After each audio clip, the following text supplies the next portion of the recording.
Dan salah satu peristiwa yang menarik dan lagi panas banget adalah pertarungan antara PDI Perjuangan versus mantan Presiden Republik Indonesia Joko Widodo. Kita akan apapun makanannya, Puan Maharani warganya, siapapun calon presidennya Pak Dan harus diakui, tanpa Bu Mega, PDI Perjuangan bisa terpecah belah karena intervensi kekuasaan yang luar biasa kuatnya yang membuat internal bergolak. Hal terburuk yang dilakukan Megawati adalah perlakuannya terhadap Jokowi. Kredibilitas Hasto di mata masyarakat umum tuh rendah. Sayangnya Hasto tidak menyadari itu. Kayak ngene kabeh moh aku. Tuh, Lah kan udah punya kan soal statement pemimpin ini? yang mestinya ada pertanyaan. Pemimpin masa depan yang ibu harapkan itu seperti apa? Ayo aku bilang, kok lu nggak ngeliatin gue ya? Perolehan dia dengan perolehan partainya jauh perolehan dia. Itu bukti bahwa dia bukan bukan hanya soal partai. Jadi saya mulai curiga jangan-jangan ini para aktivis ini sebenarnya buzzer ya kan, yang kemudian menggunakan topeng aktivis 98. Halo sobat-sobat sudut pandang, waduh gimana nih kabar kalian? Semoga baik-baik saja ya, dan semoga selalu diberikan kesehatan. Seperti biasanya kalau barengan sama aku di sini, aku mau ngajakin kalian nih untuk mencari info menarik apa ya hari ini. Nah, sobat-sobat semuanya, kalian masih ingat gak sih sama sebuah narasi yang dilontarkan oleh pengamat politik, ya orang yang sering memberikan pendapatnya soal perpolitikan tanah air lah gitu ya. Dan hal ini beliau sampaikan ditujukan untuk Pak Bambang Pacul waktu itu, menyarankan Pak Bambang Pacul mundur dari PDIP. Ayo, masih ingat gak soal itu? Kali ini ada kabar terbaru juga soal beliau nih teman-teman.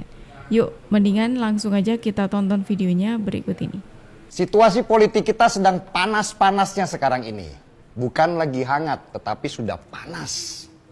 Di tengah goyangnya ekonomi kita, hutang yang bengkak, dan tahun ini jatuh tempo untuk bayar hutang, juga rupiah yang semakin melemah terhadap dolar Amerika.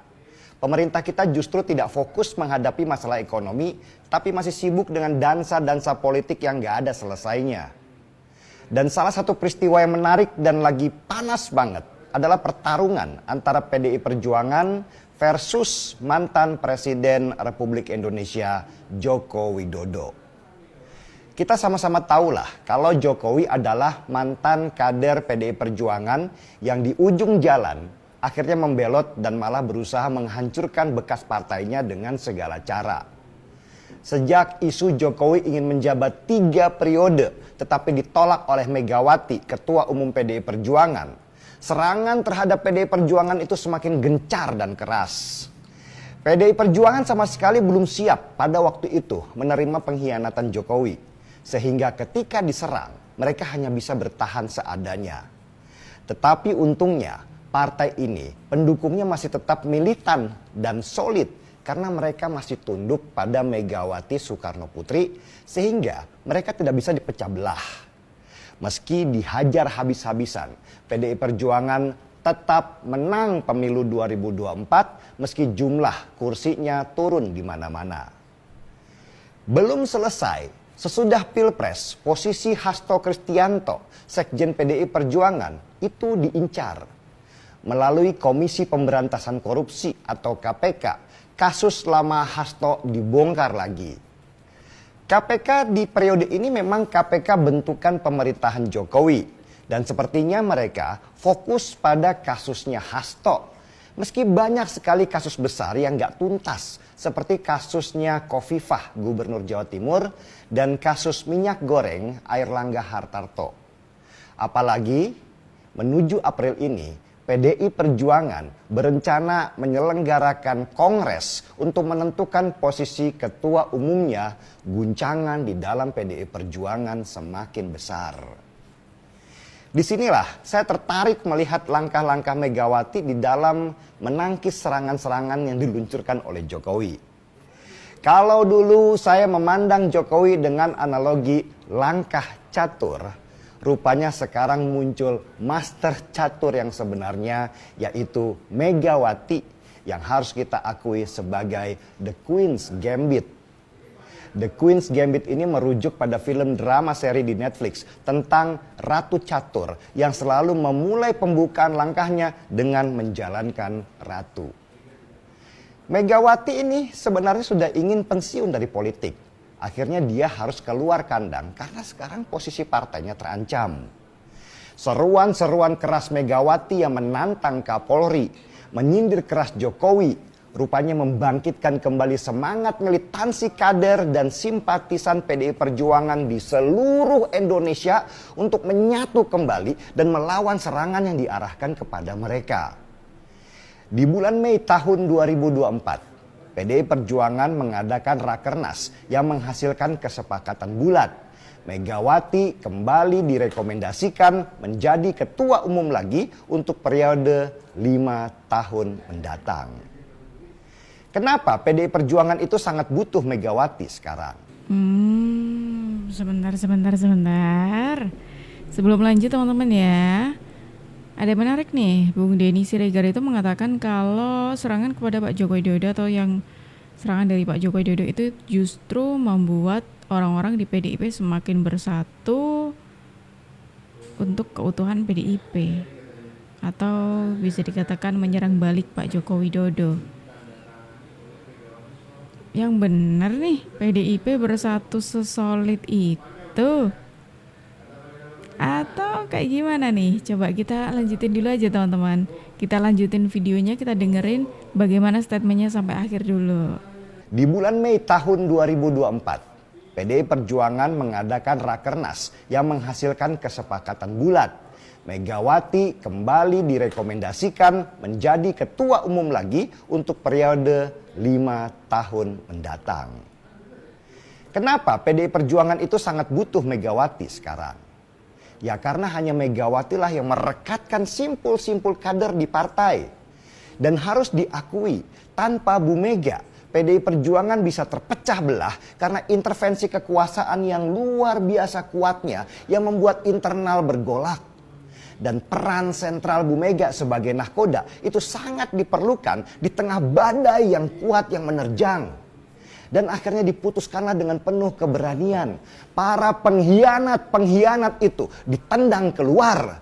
Di sana ada nama Jokowi, Gibran, Bobi Nasution, dan Effendi Simbolon. Mereka semua dipecat. Permainan keras sudah keluar. Dan Bu Mega lalu memainkan permainan rayuan. Rayuan itu berupa undangan kepada Presiden Prabowo untuk datang dan makan nasi goreng di rumahnya Bu Mega. Nasi goreng ini sejak dulu sudah menjadi gaya politik Megawati Soekarno Putri sejak remaja. Dan Prabowo pernah juga loh menikmati nasi goreng ala Megawati. Dan di sanalah dalam situasi yang penuh dengan nuansa kekeluargaan, pesan-pesan dan lobi-lobi politik dimainkan. Canggih memang. Prabowo juga tampaknya menyambut baik. Dia juga gerah dengan stigma publik kalau dirinya itu hanyalah bonekanya Jokowi. Prabowo seperti ingin keluar dari bayang-bayang itu dan menjadi dirinya sendiri. Menggandeng Megawati yang punya masa militan adalah sebuah opsi yang menarik karena bersama Jokowi itu sudah tidak lagi menguntungkan. Coba lihat, Jokowi sekarang punya apa? Masa udah nggak ada, partai nggak punya. Sudah bukan lagi sebuah langkah strategis terus-terusan menggandeng Jokowi yang sudah lumpuh karena ditinggalkan banyak partai besar yang dulu mendukungnya. Dan Jokowi ini semakin panik ketika mendengar ada rencana undangan nasi goreng dari Mega ke Prabowo. Maka bergeraklah ke sana kemari dirinya mulai dari datang ke Prabowo sampai ke Sultan Jogja untuk meredam situasi yang nanti siapa tahu bisa merugikan dirinya. Menarik bukan? Saya jadi ingat pesannya Sultan Hamengkubuwono ketika Jokowi datang ke beliau sekitar bulan Januari 2024 dengan maksud supaya Sultan bisa mempertemukan dirinya dengan Megawati. Jawaban Sultan benar-benar menusuk jantung.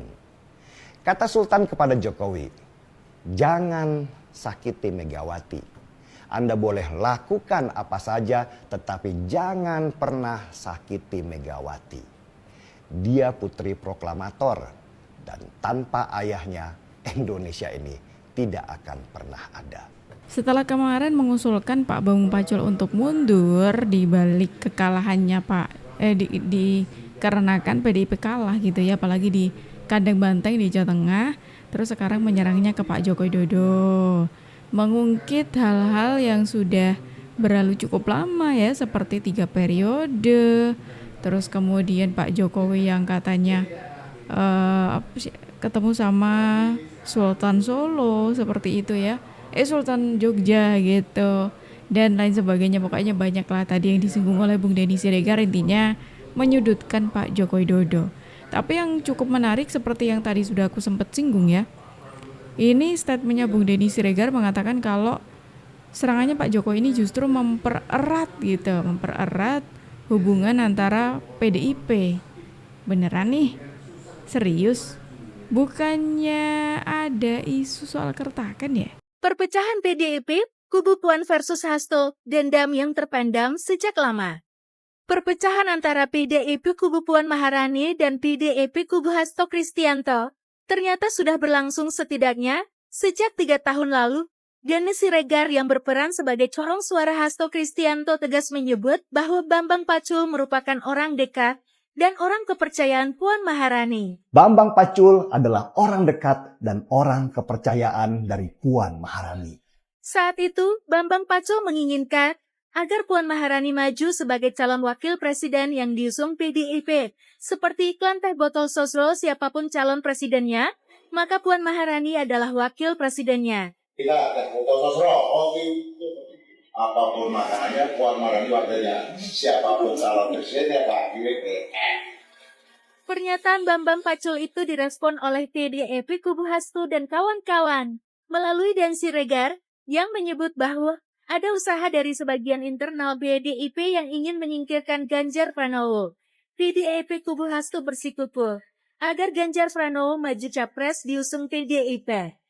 Ada usaha dari sebagian internal PDI Perjuangan yang ingin menyingkirkan Ganjar Pranowo dari kompetisi calon presiden 2024. Bahkan, Denny Siregar mengungkit anekdot teh botol sosro yang dikemukakan oleh Bambang Pacul tentang Puan Maharani.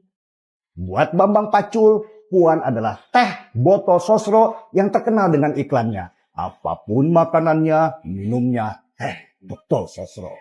Perseteruan di antara PDIP kubu Puan dan PDIP kubu Hasto ternyata masih berlanjut sampai saat ini.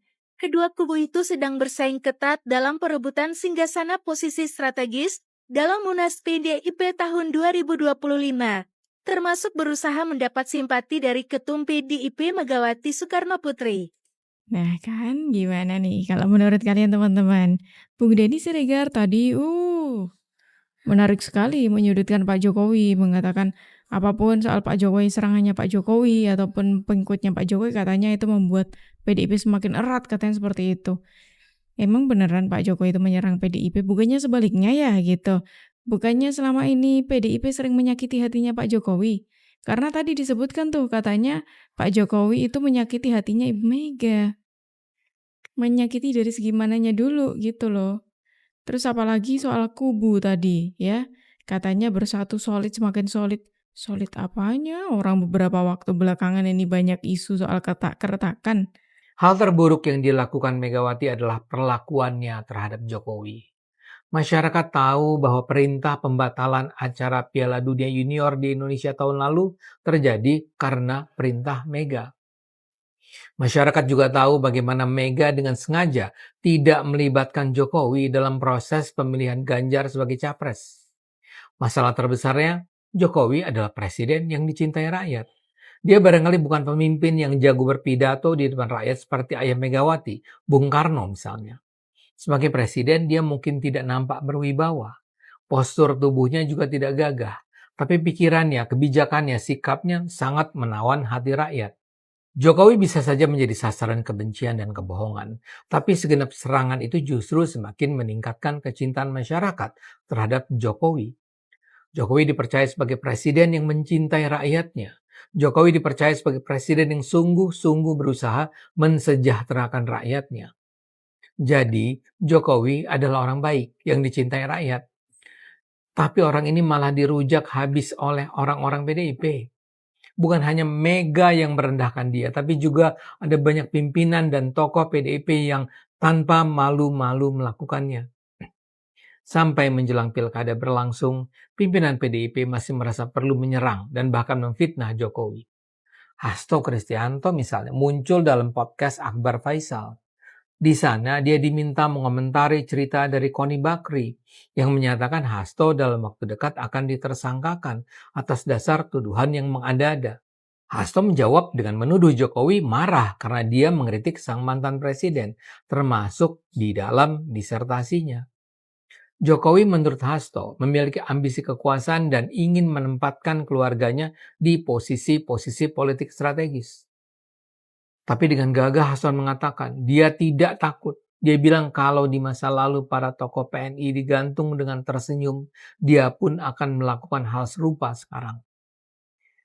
Tapi kalau Hasto menyangka ceritanya itu akan membangun simpati masyarakat, dia salah besar. Hasto itu bukan tokoh yang dicintai rakyat. Dia dikenal sebagai pembenci Jokowi. Rakyat bahkan masih ingat bagaimana dia sudah dipanggil dan diperiksa KPK terkait dengan dugaan korupsi proyek jalur kereta api di Direktorat Jenderal Perkeretaapian. Dia juga disebut-sebut berperan dalam kasus penyuapan dan penghilangan Harun Masiku. Kredibilitas Hasto di mata masyarakat umum tuh rendah. Sayangnya Hasto tidak menyadari itu. Nah, gimana teman-teman setelah mendengarkan hal ini? Terus disandingkan dengan pernyataannya Bung Denny Siregar tadi. Pak Jokowi sering menyakiti PDIP, padahal sebaliknya nih PDIP menurutku ya, PDIP nih sangat nampak sekali terlampau sering menyakiti hatinya Pak Joko Widodo. Salah satunya ketika di acara Rakernas, bukan Rakernas kemarin ya, tapi Rakernas waktu Pak Jokowi masih menjabat sebagai presiden dan masih oke lah gitu sama PDIP. NBC ngasih saya ini award. Kamu tahu nggak sih Ibu Muni udah pinter, cantik, karismatik, pejuang apa nih? Kayak ngene kabeh moh aku. Tuh, Lah kan udah masih punya kan soal statement pemimpin ini? yang mestinya ada pertanyaan. Pemimpin masa depan yang ibu harapkan itu seperti apa? Ay, aku bilang, kok lu nggak ngeliatin gue ya? Orang jelas-jelas ada deh. Gitu enggak. Aduh gawat. Itu ditanya Pak, nanti baca aja. Untuk Bapak kan bilang 2045, walala. Saya pikir 2045 gitu. Padahal saya sendiri, PDI Perjuangan menggalakkan program stunting loh Pak. Mbok saya dikasih bintang toyo. Pak Jokowi ku ngono lho, mentang-mentang. Lah iya, padahal Pak Jokowi kalau nggak ada PDI Perjuangan juga, aduh kasihan dah. Tuh, kira-kira siapa setelah mendengarkan video ini? Ini video lama, tapi ini salah satu contoh gitu ya bagaimana sebenarnya kebalikannya. Bukan kok Pak Jokowi menyakiti Ibu Mega, tapi Ibu Mega atau PDIP yang sering kali menyakiti Pak Jokowi. Bahkan Ibu Mega mengatakan hal ini di depan umum, bayangin. Mengatakan hal tersebut yang mana orang yang dikatai itu orang punya jabatan sebagai presiden gitu ya.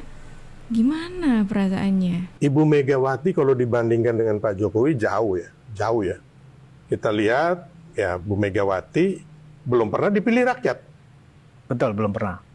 Beliau kalah kan 2 kali kan Bang? 2 kali pilpres kalah. Ya, yang pertama sama Pak Hasyim Muzadi kalah. Ya, 2004, 2009 kalah. Terus sama Pak Prabowo kalah, ya kan? Jadi Bu Mega ini jadi presiden ya karena ada yang melengsarkan Gus Dur. Harusnya PDIP sadarin itu bahwa. Tapi lo percaya nggak Jokowi terpilih bukan karena partai? Iya. Partai yang mengantar. Dan Mbak, perolehan dia dengan perolehan partainya jauh perolehan dia. Iya. Itu bukti bahwa dia bukan hanya soal partai. Iya. Gue dari dulu, gue milih partai seumur hidup gue baru sekali. Seumur hidup gue loh. Pemilu tahun berapa? Pemilih tahun 99, gue pilih PDIP. Habis itu, nggak pilih lagi gue partai. Tapi gue memilih seseorang. Iya, karena mulai bisa orang gitu ya. Iya. Mulai bisa pilih orang Iya. gitu. Dulu kan lambang partai yang kita coblos ya. Iya, nggak gue sampai sekarang. Tapi kelihatannya yang akan datang gue pengen pilih. Ada satu udah, wah ini boleh nih partai. Tapi lo percaya nggak Jokowi terpilih bukan karena partai? Ini sesuatu hal yang sampai detik ini PDIP tidak mengakui soal kehebatannya Pak Joko Widodo.